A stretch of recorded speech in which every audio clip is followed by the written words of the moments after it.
it now, but at the end we'll say it as well. But we're going to be posting this on YouTube as we get a chance to finish up and produce this. It'll be posted on YouTube, and we'll share some links to our site, our website, that you can find that link to YouTube and possibly share it with others if they may find it interesting. But first of all, hello everyone. I want to thank you for joining ThreeWill's first webinar for 2022. My name is John Brady. I'm the Executive Client Principal here at ThreeWill, and I want to welcome everybody to the presentation. Today we're going to be covering the employee experience in M365, a roadmap to surviving and thriving in a hybrid world. Again, we really appreciate you taking the time out of your day. We know you're all busy, so we appreciate you joining us, and we really hope that you find this information that we cover today helpful, and that it helps your team really thrive in this new normal that is the hybrid world. So as we kind of move on, just real quick, I want to tell you a little bit about ThreeWill. ThreeWill has been a company pretty much started in 2001, so roughly 20 years. We've been in business. We're a Microsoft Gold partner since 2003. And really, we're passionate about the digital employee experience and really supporting your company's culture and what we know is important to your company's success. And we do this by helping our clients by guiding them to a better way of working using Microsoft Cloud. One thing that we want to help you leverage kind of best practices and bridge gaps in 365. So over the year, we've created multiple platforms, even in what we call employee experience optimizers. And these are some things that Will's going to touch on shortly throughout his presentation, and he'll share more with you on that. But really want to create that awesome experience when you engage with ThreeWill. And we do that by really providing you with what we have are 3 C's, which is control, choice, and commitment. And that control is really providing the structure for our clients to control the priority of your features and your budget throughout the life cycle of the project. And the choice, because we deliver working software every 2 weeks through Scrum, we earn our clients' business every 2 weeks. And then our commitment is we take on your challenges as if they're our own. And basically, you won't find another business partner more committed to your success than ThreeWill. So what I'd like to do real quick is go over our agenda for today and kind of cover what we're going to be talking about. As you all know, in previous years, we've all used the word hybrid, but mostly been kind of talking about tiptoeing into the new world of cloud communication, file storage, but not getting rid of that old server, that dusty footrest stuffed under the desk of the new guy at the office, no leg room at all. And you know what happens with that. It's one leg stretch away from unplugging it and giving your workforce the rest of the day off. It's one of these things in the past couple of years. We've seen a lot change. And with that, there's been changes from Microsoft and how they help people communicate, collaborate, and work more efficiently together. We've seen much of our workforces switch to the working from home model. And most recently, we've seen people start planning to go back to the office. But will that really happen? The answer seems like it could be simple, but how people work, or really where they work from, has changed. Most companies have gone to 100% remote work, and others have entered into this hybrid model. And that's what we'll be touching on today. We'll talk about not only where and how we work in this new normal, but we'll talk about the generation of workers and things to think about and even plan for in future success. So kind of stepping in real quick, I want to introduce you today to Will Holland. He is a principal software engineer for ThreeWill. Huge passion for employee experience and really helping our clients drive towards really that new solution that keeps their employees not only engaged but informed. And Will, I think it's been 10 years now that you've been with ThreeWill? It's been 11. 11? Time flies when you're having fun. I know it's easy to lose track. That's awesome. So Will has vast knowledge and experience in this. it's one of those things that I'm always excited to work with him on a project, and I'm really excited for him to be able to present to you today. So kind of without further ado, I kind of want to hand this over to Will and allow him to take control and walk you through really what we're seeing as the new hybrid work environment. All righty. Thanks, John. Thanks for the introduction and for helping kind of set the stage. And hello to all of you. As John said, my name is Will Holland. And I just want to thank you, first of all, for taking time out of your lives to come and listen to what I have to say. My goal for today's conversation is to hopefully provide some clarity on the topic of digital employee experience, what it is, why it matters, and to briefly touch on some of the ways that we here at ThreeWill like to help our clients leverage their Microsoft 365 subscriptions to help meet the needs and expectations of today's worker, and to do it in a way that's hopefully at least a little fun. Now, before we get into all of that, though, in order to understand what's changed, I'd like to take a quick look back at how we got to where we are today. So, to get started, I want us to all hop in our mental time machine. And in case you don't get this time machine reference, maybe this one's a little bit more to your liking. But regardless of what shape your personal time machine takes, I want you to think back to some point in the middle of the last decade, let's say 2015 or so, right smack dab in the middle. What's going on in the world at the time? We learned a whole lot about email servers and locker room talk. El Chapo escaped from prison using a tunnel that we could hardly stop talking about for like all of a week. And I made sure that the first movie my kids saw in a theater was a new Star Wars film. So life goal achieved for me. I'm something of a fan, if you can't tell by some of my choices in home office decor. But enough about me. What about you? Where were you, and where was your organization way back when?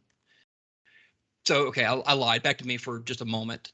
For myself and for most everyone else here at ThreeWill, we were busy trying to help as many people as we could get as much as possible to the Microsoft 365 cloud. I recall being personally involved in numerous sales calls as a technical advisor. And on these calls, the customer's focus was almost always just all about cost savings. How much money were they going to save by not having on-premise hardware when you had hardware that you had to secure, maintain, and fix when it went down at 2 a.m. on a Saturday morning? And it became my job to help these decision makers understand that, yeah, the cloud can help with all of that better and more affordably than keeping things local. But for me, honestly, it wasn't really a personally rewarding endeavor. Although I'll admit that not having to go into the office at 2 a.m. on a Saturday morning to restart a server that John kicked was a pretty compelling reason. Not that it ever happened to me or John. No, that never happened. Instead, though, I wanted to talk about all of the great new features and capabilities that we could help organizations take advantage of once we got them to the cloud. But financial return on investment is what decision makers cared about. So I simply accepted it as a means to a hopefully more fun end. Okay, for real, enough about me for at least a few slides. I want us to hop back in our mental time machine and travel back to the present. Don't worry, we'll get back to the future here in a bit. Didn't really think I was going to let that reference go unsaid, did you? But we can't talk about where we are today without addressing the microscopic elephant in the room that we've all come to know and hate. But as weird as it is to associate really anything positive with the COVID-19 pandemic, there is at least one silver lining that I think deserves some attention and is extremely relevant to this conversation.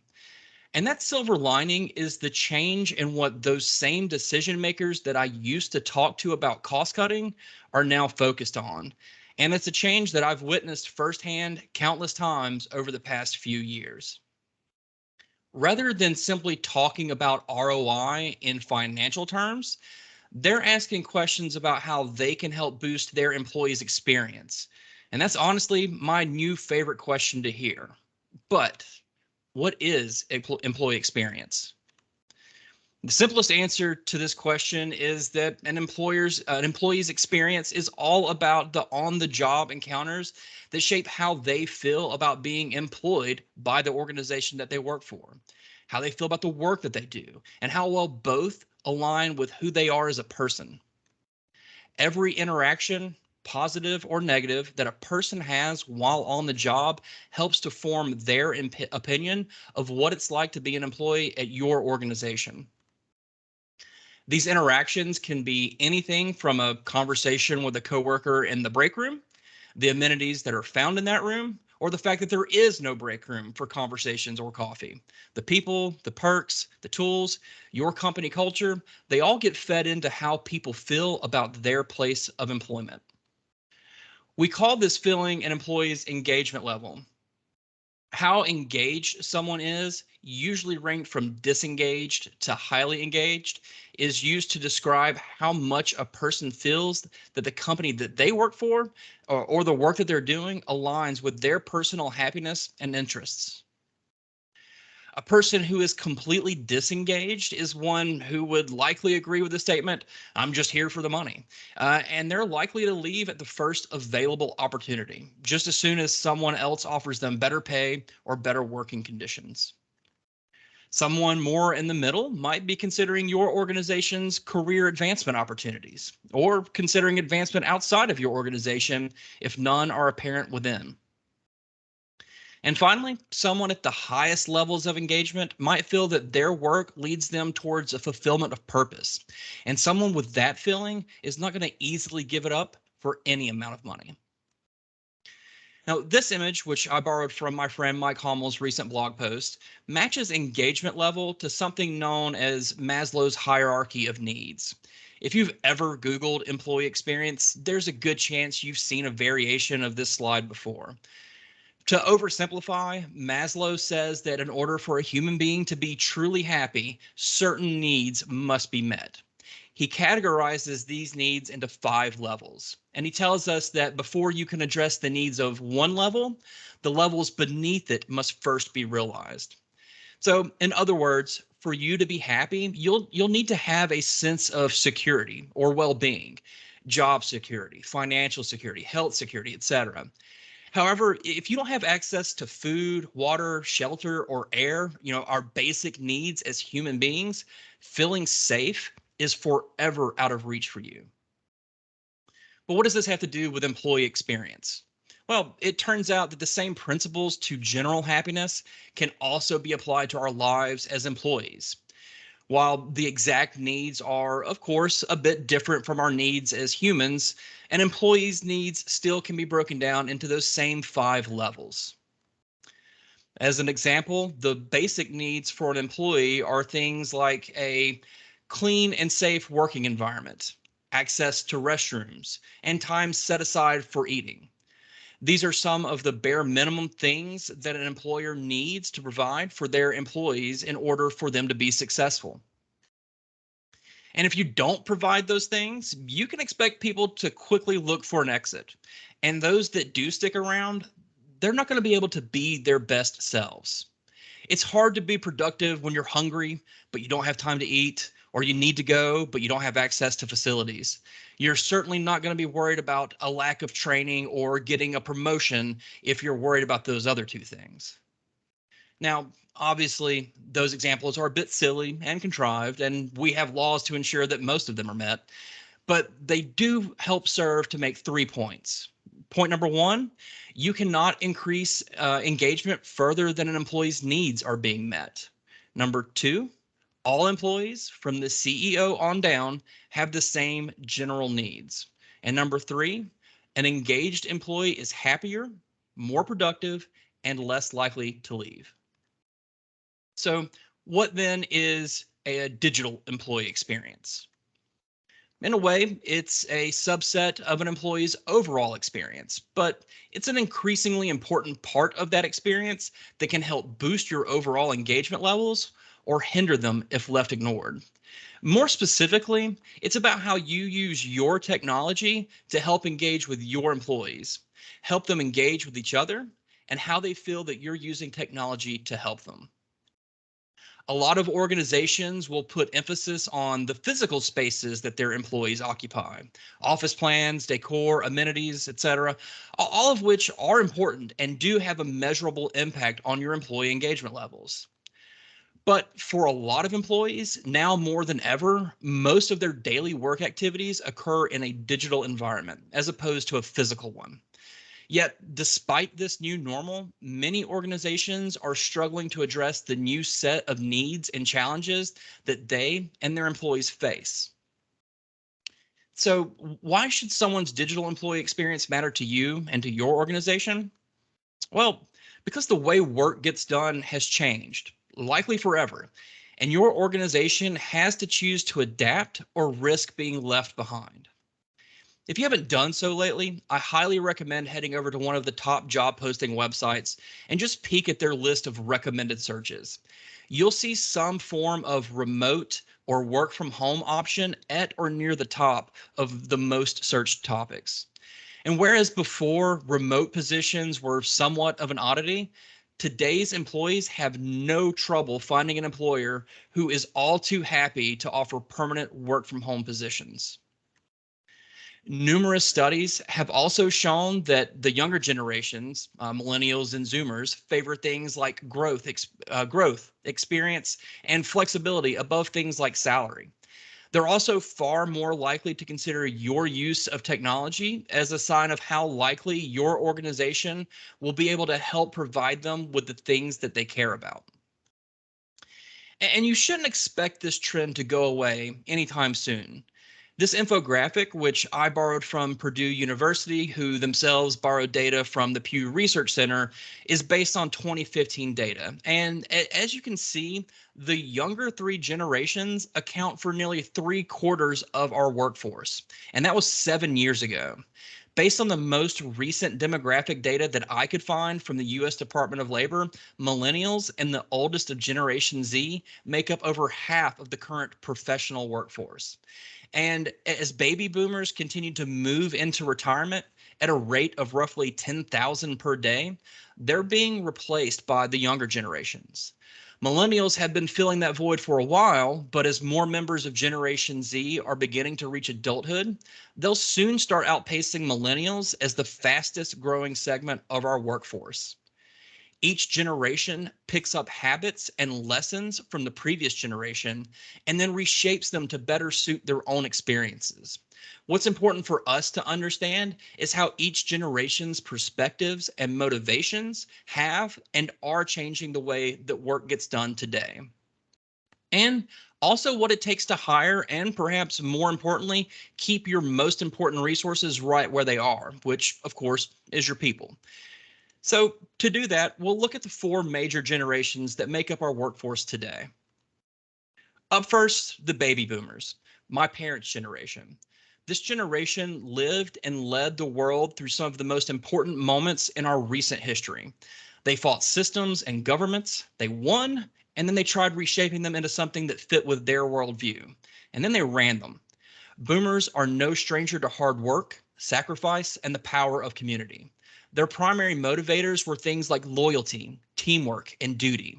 And they believed that achievement comes after paying one's dues. You sacrifice for success. People of this generation tend to put their own needs after that of the organization.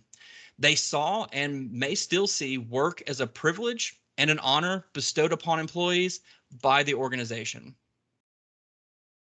Up next, we have Generation X. Members of Generation X, also known as Gen Xers, came of age in the late 70s and 80s, and they cast a much different shadow on the workplace compared to that of prior generations. Whereas prior generations tended to believe that the organization made work possible, Gen Xers started to view it a bit of in the inverse. Workers made the organization possible. And if the organization couldn't recognize and support them and their personal interests, Gen Xers would just move on to another company or they'd start one of their own. And while they might not have grown up with the abundance of technology that we have today, they were the ones embracing the possibility and promise of technology and largely responsible for the importance that's placed on it today. They also valued work-life balance and personal autonomy, something that they taught well to the preceding generations. Now, up next, my generation, the millennials. And I think we've gotten a bit of a bad rap as being lazy or unmotivated and being addicted to technology. But really, well, it's just that what motivates people like myself is different than prior generations, especially when compared to baby boomer, for example. But we're definitely tech addicts, guilty on that one all the way through. um, Millennials, especially those of us on the older end of the scale, we grew up watching Gen Xers going to college and making a killing on Wall Street or doing computer stuff, as my parents used to say. We weren't born with the internet in our hand, but it was accessible during our coming of age, and it was nearly for free so long as you could keep getting those America Online free trials extended. We were too young to get in on the .com craze, but we're old enough to remember it, and yeah, we know we really missed the boat on that one. All of that just kind of goes in to help reinforce, though, the importance that we tend to put on technology.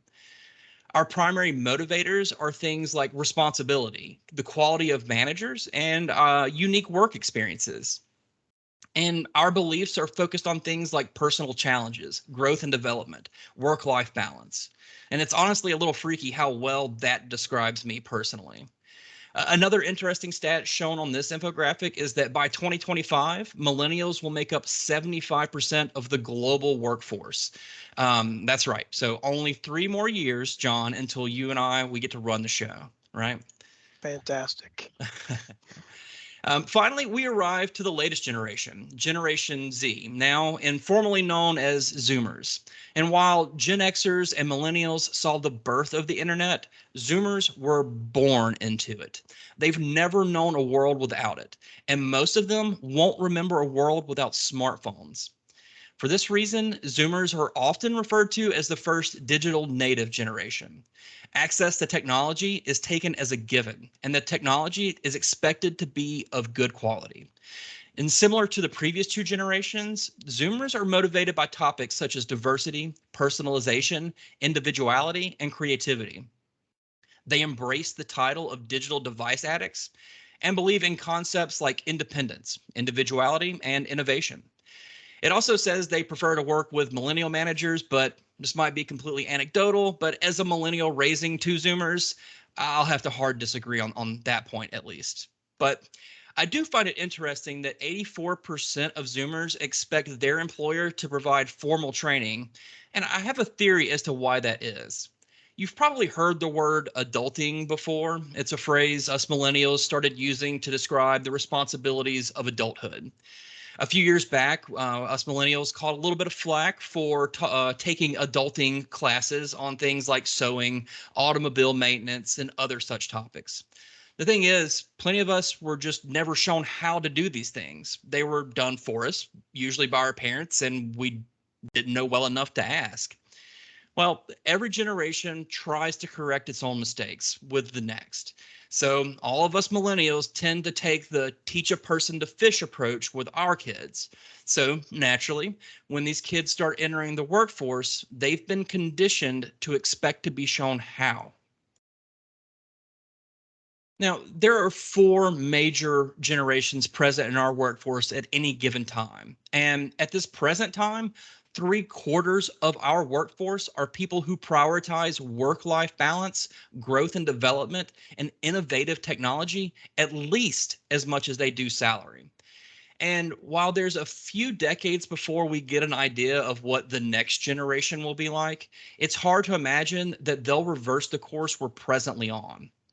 And whether or not an organization chooses to recognize that fact might well determine the future of that organization.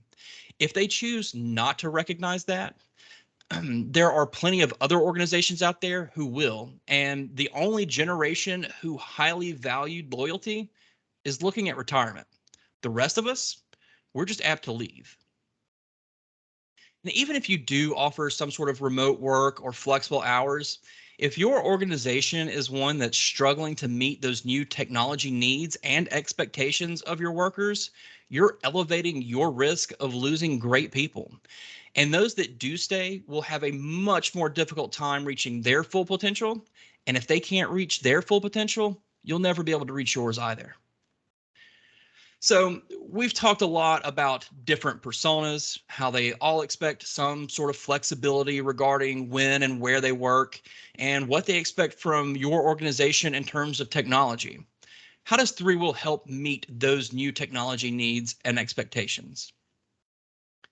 ThreeWill has been in the business of helping organizations use technology to, as one of our past taglines said, work together better for ThreeWill's history. And that mission hasn't changed to this day.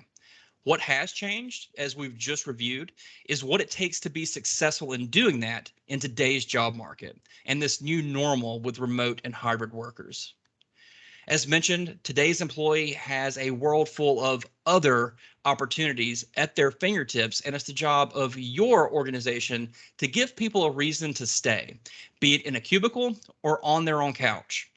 To do that, you'll have to lean into your technology as much as possible, not just by giving your people access to the technology that they need and want, but also by showing them how to use it and helping them understand the benefits of adopting it.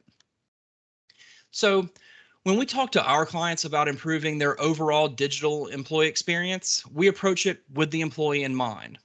Now, this slide illustrates at a high level our approach, with each E, if you will, being a particular focus based on where your organization is today.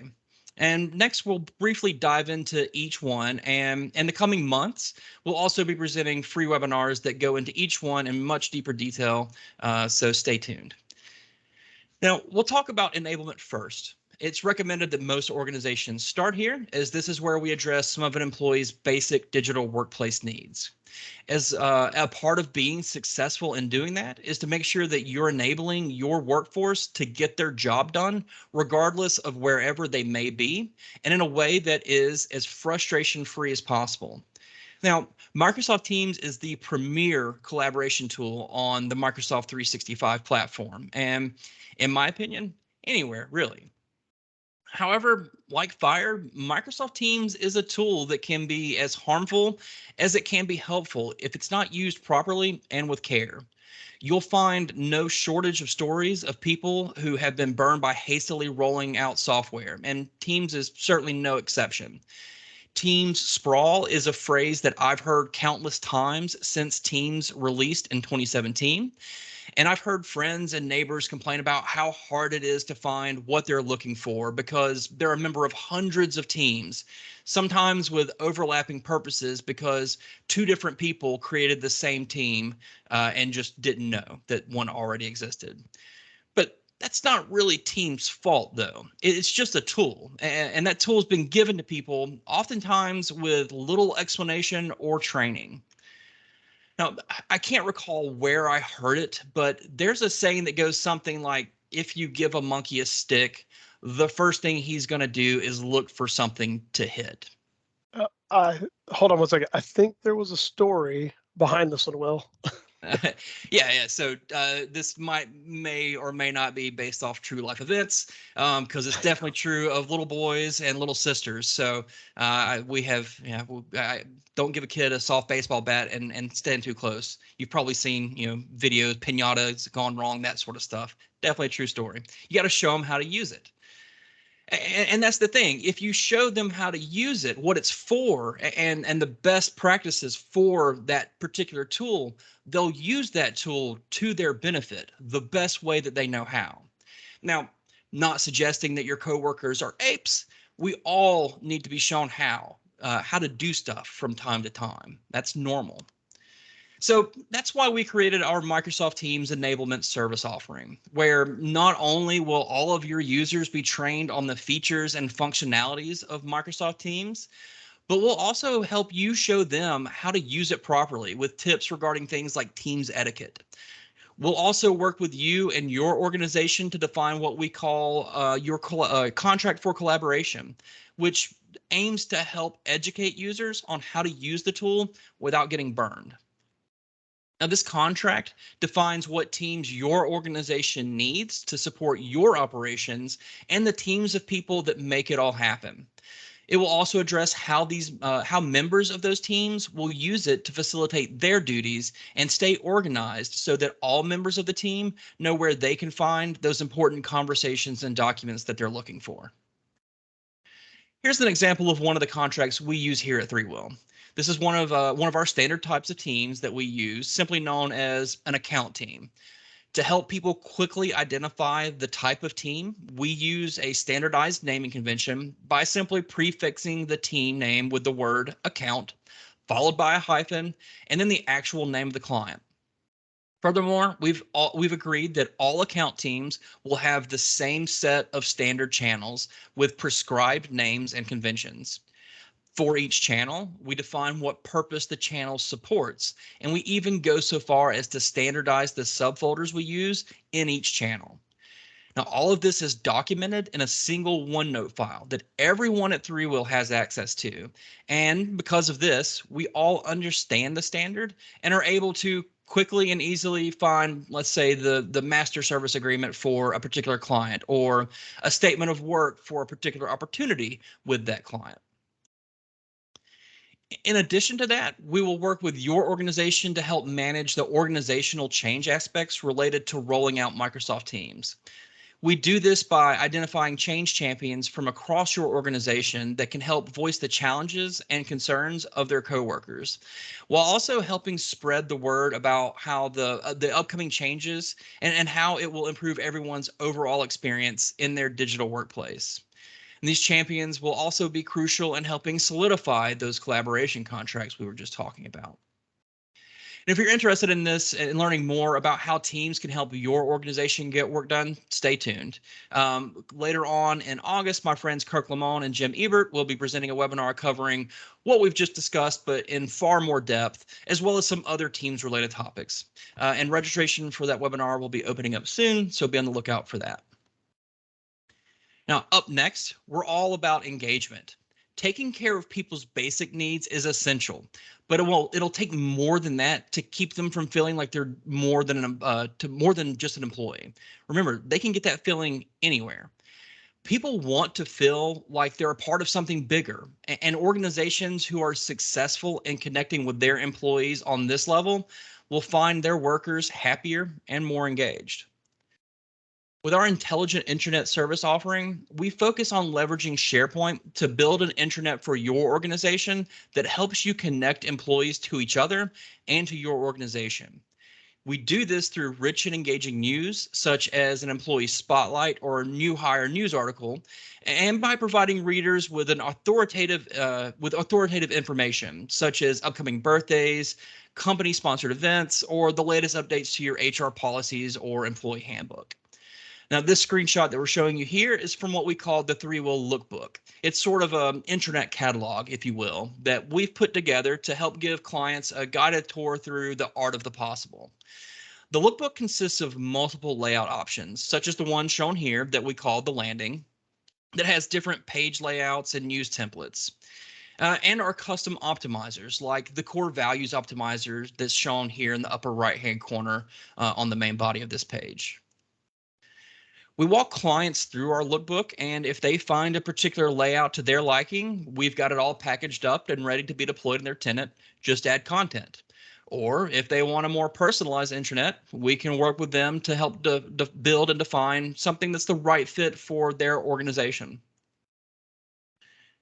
And this is just another example of one of our layouts. This one is called the briefing room, and it focuses on putting as much information in front of the reader as possible.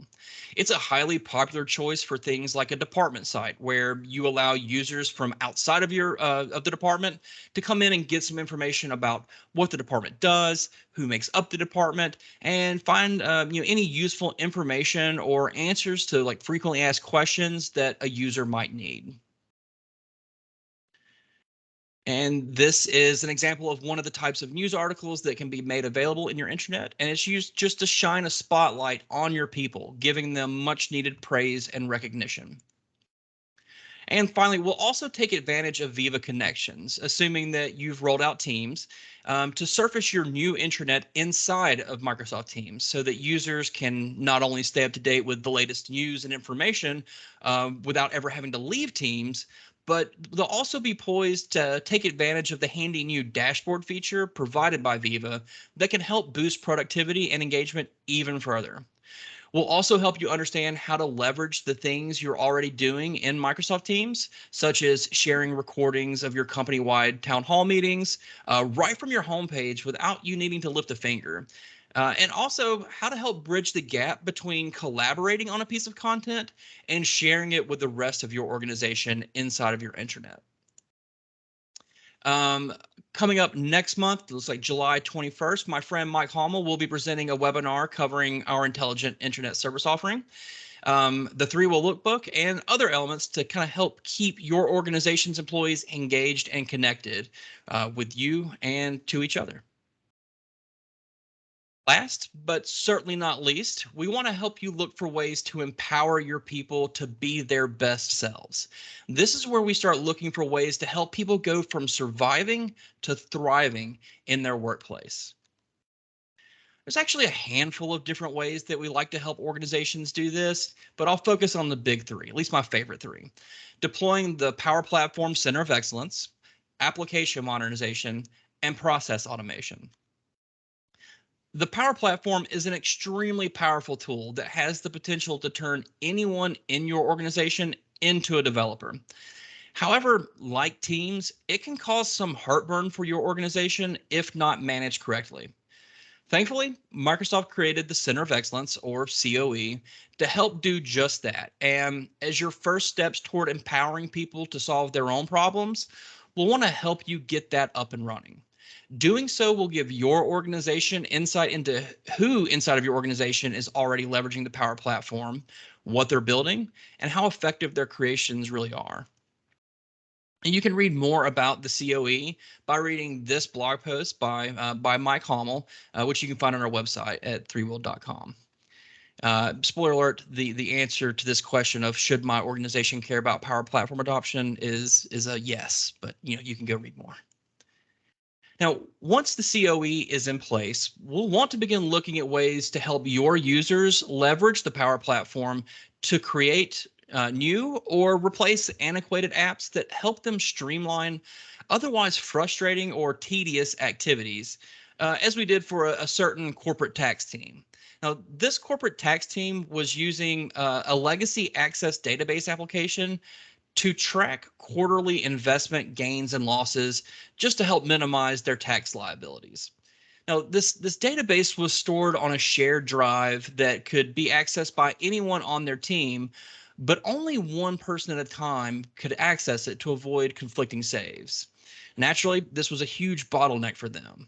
There's also the problem that people had a tendency to create copies of it, and it quickly became very difficult to know if you were operating against the true data set or if you were using an outdated version. And finally, there was also just a really big problem with the fact that their application was way behind the current tax laws. Updating their existing application just simply wasn't feasible. Not only because no one that knew how was still around, but also because Access frankly just didn't offer the tooling that they needed to support their complex needs. So we took their Access data, we migrated it into the Power Platform, and built a new front end that could be quickly and easily updated in a managed way. And we did a case study on this last year, which again, you can find over on our website, but we're also eagerly awaiting a Microsoft conducted case study on this as well. So keep an eye out on the website for that too. And speaking of tedium, we'll also want to learn about any business processes, be they formal or informal, that your employees currently have. Things that could potentially be turned into automated processes. Microsoft has invested heavily in making automation and artificial intelligence accessible and affordable. And as I wrote in incoming shameless plug here, I wrote in my recent blog post, Level Up Your Employee Experience with Process Automation. Nothing brings me more joy than freeing up people's time to focus on the things that they care about by automating the things that they don't, but things that still need to get done. And again, the blog is out on the website for that one. And so for our last webinar, this will be way out in September. My buddy Mike, again, will be presenting. This time, he's going to be covering the various empowerment service offerings that we have, including the Center of Excellence, application modernization, automation, and more. So we've looked at a lot of separate pieces, but what does the picture look like at the end once all of the pieces are put together?